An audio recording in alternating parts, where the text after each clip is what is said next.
Hey, it's old SoCal Bob right here at SoCal Bob. And thanks for tuning in. Thank you for subscribing. Thank you for making notes. I'd love to see over here I think it is, questions.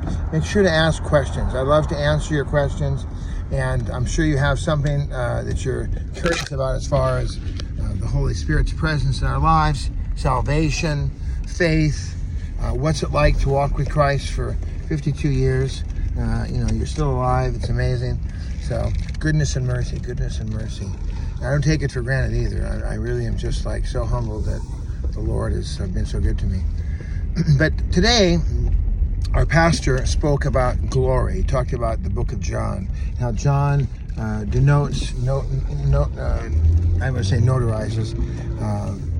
John describes so many of the miracles that Jesus did. And one of the first ones, in fact, the first one, was the water that was made into wine.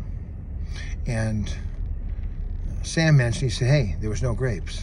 It wasn't like he had like a little grape juice and he stretched it out. The loaves and fishes and those kind of things, he multiplied what already existed. But in this case, the reason that some people think that the wine was a miracle of substantially greater significance is that there was no grapes, no grape juice, none of those this little fruit roll-up thing. No, none of that. It was just water, just plain water. I got water on my shelves at home. It never turns into wine, never.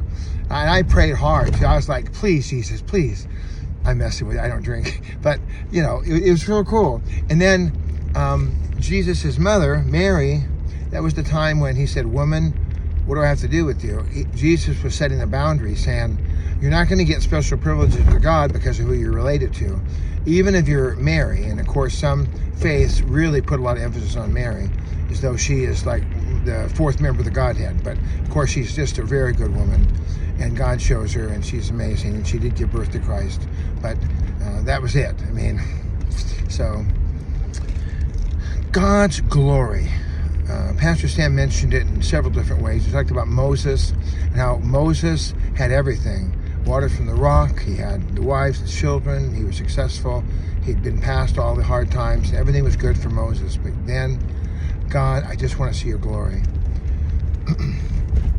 And it was noted that our real most significant need is to be in God's presence, to feel God's glory in our lives, to have the presence of the Holy Spirit and that glory resident here. Goodness and mercy will follow us, gifts. We talked about the fruit of the Spirit before. But God's glory on our countenance, it changes us, it changes people around us. Miracles happen. Goodness and mercy follows. So I mentioned it early this morning, and here it is, end of the day. It's almost 10 o'clock at night, and I'm still on the same deal. God's presence. If we're in God's presence, then you can have dry bread with peanut butter and jelly, and you're like at a feast.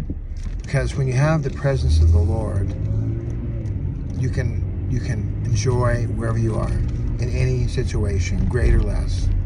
Love you. God bless you. Tune in tomorrow. God bless you. Love you. Bye.